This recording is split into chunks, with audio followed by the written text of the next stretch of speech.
വാഴ്ത്തപ്പെടുമാറാകട്ടെ. വീണ്ടും ഒരുമിച്ച് കർത്താവായ ദൈവത്തിൻ്റെ തിരുസന്നിധിയിൽ കടന്നു വരുവാൻ സ്വർഗീയ പിതാവാ ദൈവം വലിയ അവസരങ്ങൾ എൻ്റെ കർത്താവ് ഒരുക്കി തന്ന എല്ലാ കൃപകൾക്കായി ദൈവത്തെ സ്തുതിക്കുന്നു.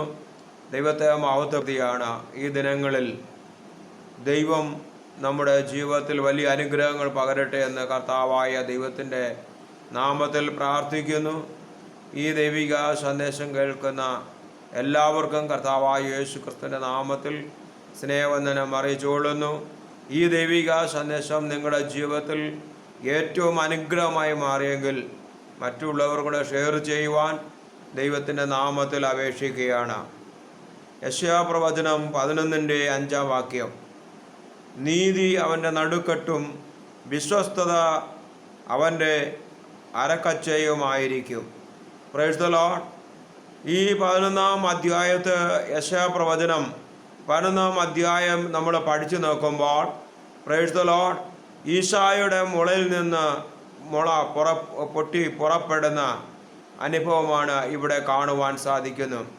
അത് യേശു ക്രിസ്തുവിനെ കുറിച്ച്, സ്വർഗരാജ്യത്തെക്കുറിച്ചും ഹല്ലേലൂയ ആ വരുന്ന ഭരണത്തെക്കുറിച്ച് കാര്യങ്ങളാണ് ഈ അധ്യായങ്ങളിൽ നമ്മൾ പഠിച്ചു നോക്കുമ്പോൾ കാണുവാൻ സാധിക്കുന്നത്. എന്നാൽ ഇവിടെ കർത്താവായ യഹോവയായ ദൈവത്തിൻ്റെ സന്നിധിയിൽ വിശ്വസ്തയോടും നീതിയോടും നിലനിന്നാൽ മാത്രമേ നമുക്ക് മുന്നോട്ട് പോകുവാൻ പറ്റുകയുള്ളൂ.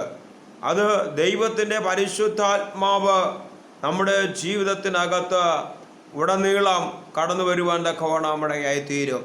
ഇവിടെ മശിഹായെ ഹല്ലേലൂയ യെശയ്യാവിലൂടെ ദൈവത്തിൻ്റെ പ്രവചനങ്ങൾ ഓരോന്നും ദൈവജനത്തിന് പറഞ്ഞു കൊടുക്കുന്നത് ഹല്ലേലൂയ അവരെ ഒരുക്കപ്പെടുവാനാണ്. അങ്ങനെയാണെങ്കിൽ നാം ദൈവസന്നിധിയിൽ നീതിയും വിശ്വസ്തയോടും നമ്മൾ മുമ്പോട്ട് പോകുമ്പോൾ ദൈവത്തിൻ്റെ ആത്മാവ് നമ്മുടെ ജീവിതത്തിനകത്ത് അനുഗ്രഹങ്ങൾ പകരുവാനിടയായിത്തീരും. അതുകൊണ്ട് ഈ ദിനങ്ങളിൽ കർത്താവായ ദൈവത്തിൻ്റെ തിരുസന്നിധി നമ്മൾ വിശ്വസ്തയോടെ ആയിരിക്കുകയാണെങ്കിൽ തീർച്ചയായും ദൈവം നമ്മുടെ ജീവിതത്തിൽ വലിയവ ചെയ്യുവാൻ തക്കവണ്ണം ഇടയായിത്തീരും.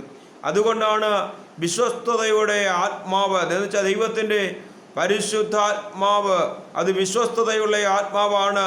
നാം ദൈവസന്നിധിയിൽ എത്രത്തോളം വിശ്വസ്തയോടെ നിൽക്കുന്നുവോ അത്രത്തോളം ദൈവം നമ്മളെ അനുഗ്രഹിക്കാൻ തക്കവണ്ണം ഇടയായിത്തീരും.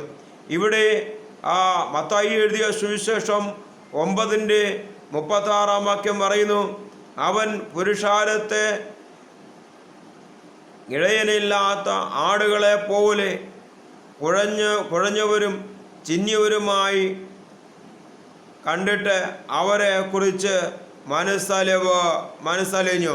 അപ്പോൾ കർത്താവായ ദൈവം മനസ്സലിയുന്ന ഒരു കർത്താവായ ദൈവമാണ്.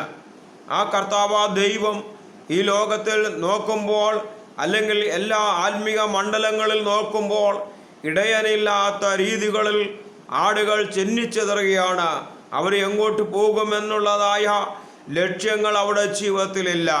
എന്നാൽ കർത്താവായ ദൈവം ഇടയനില്ലാത്ത ആടുകളെ പോലെ ചെന്നിച്ചെതറി കിടക്കുന്നവരെ കണ്ടപ്പോൾ കർത്താവായ ദൈവത്തിന് മനസ്സലിവ് ഉണ്ടാകുവാൻ തക്കവണ്ണം ഇടയായി തീർന്ന ദൈവ പൈതലി, നാം ദൈവസന്നിധിയിലായിരിക്കുമ്പോൾ കർത്താവിൻ്റെ വിശ്വസ്തയോട് നമ്മൾ മുമ്പോട്ട് പോകുമ്പോൾ പലപ്പോഴും ഇടയനില്ലാതെ ഇടറിപ്പോകുമ്പോൾ ഹല്ലേലൂയ പ്രൈസ് ദി ലോർഡ് ചിന്നിച്ചെതറുമ്പോൾ ഹല്ലേലൂയ മനസ്സലിയുന്ന ഒരു സ്വർഗീയ പിതാവായ ദൈവം, ആ കർത്താവായ യേശു ഒന്നിപ്പിക്കുന്ന ഒരു കർത്താവായ ദൈവമാണ്.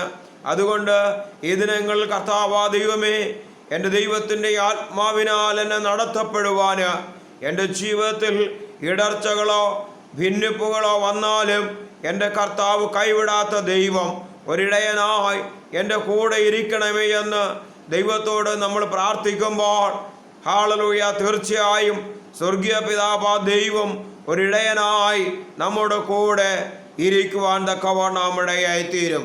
അതുകൊണ്ട് ഈ ദിനങ്ങളിൽ ആ ഒരു അനുഭവത്തിൻ്റെ വെളിച്ചത്തിലൂടെ കടന്നു വരുവാൻ തക്കവണ്ണം ഇടയായിത്തീരും. ഹല്ലേലൂയ കർത്താവായ ദൈവം മനസ്സലിയുന്ന ദൈവമാണ്. നമ്മളെ കാണുമ്പോൾ മനസ്സലിയുന്ന ദൈവം. ഹല്ലേലൂയ ഇടയനില്ലാതിരുന്നാലും ഇടയനായി കൂടെയിരിക്കുന്ന ഒരു കർത്താവ് ദൈവം. ആ കർത്താവ് നമ്മുടെ കൂടെ ഉണ്ട്. അതുകൊണ്ട് മനസ്സലിയുന്ന ഒരു കർത്താവായ ദൈവം. Price the Lord. ലൂക്കോസ് എഴുതിയ സുവിശേഷം 23:34 വാക്യത്തിൽ പറയുന്നു, യേശു പിതാവേ ഇവർ ചെയ്യുന്നത് എന്ന് അറിയായിക കൊണ്ട് ഇവരോട് ക്ഷമിക്കണമേ എന്ന് പറഞ്ഞു. അനന്തരം അവർ അവൻ്റെ വസ്ത്രം വിഭാഗിച്ചു ചീട്ടിട്ട് ജനത്തെ നോക്കിക്കൊണ്ട് നിന്ന് ഇവൻ മറ്റുള്ളവരെ രക്ഷിക്കുന്നുവല്ലോ എന്ന് പടയാളികൾ ഉൾപ്പെടെ പറയുവാനിടയായി തീർന്ന. എന്നാൽ കർത്താവായ ദൈവം തന്നെ ക്രൂശിച്ചവർക്ക് വേണ്ടി പ്രാർത്ഥിക്കുന്ന ഒരു ആത്മാവുള്ളവൻ നമ്മുടെ കർത്താവായ ദൈവമാണ്. അപ്പോൾ കർത്താവായ ദൈവത്തെ ഹല്ലേലൂയ ലോകരും പഴിച്ചപ്പോഴും സ്വന്തം ജനം യേശുവിനെ അറിഞ്ഞ് യേശുവിൻ്റെ അത്ഭുത പ്രവർത്തികൾ കണ്ടവരും എല്ലാം ലാസ്റ്റ് യേശുവിനെ തള്ളിക്കളഞ്ഞപ്പോൾ അവർക്ക് വേണ്ടി ഇടിവിൽ നിന്ന ഒരു കർത്താവായ ദൈവം ഇന്നും നമുക്ക് വേണ്ടി ഇടിവിൽ നിൽക്കുന്ന കർത്താവാ ദൈവം. ആ കർത്താവാ ദൈവം അനുഗ്രഹിക്കുന്ന ദൈവമാണ്. അതുകൊണ്ട് കർത്താവാ ദൈവത്തോട് പറ, കർത്താവേ ഞാൻ എൻ്റെ കർത്താവിൻ്റെ അടുക്കലേക്ക് കടന്നു വരുന്നു, എൻ്റെ ജീവിതത്തിൽ എൻ്റെ കർത്താവ് വലിയവ ചെയ്യണമേ എന്ന് ദൈവത്തോട് പ്രാർത്ഥിക്കുമ്പോൾ ദൈവം നമ്മളെ അനുഗ്രഹിക്കും. ഈ തിരുവചനങ്ങളാൽ കർത്താവാ ദൈവം നമ്മൾ ഓരോരുത്തരെയും ധാരാളമായി അനുഗ്രഹിക്കുമാറാകട്ടെ. ആമേൻ, ആമേൻ.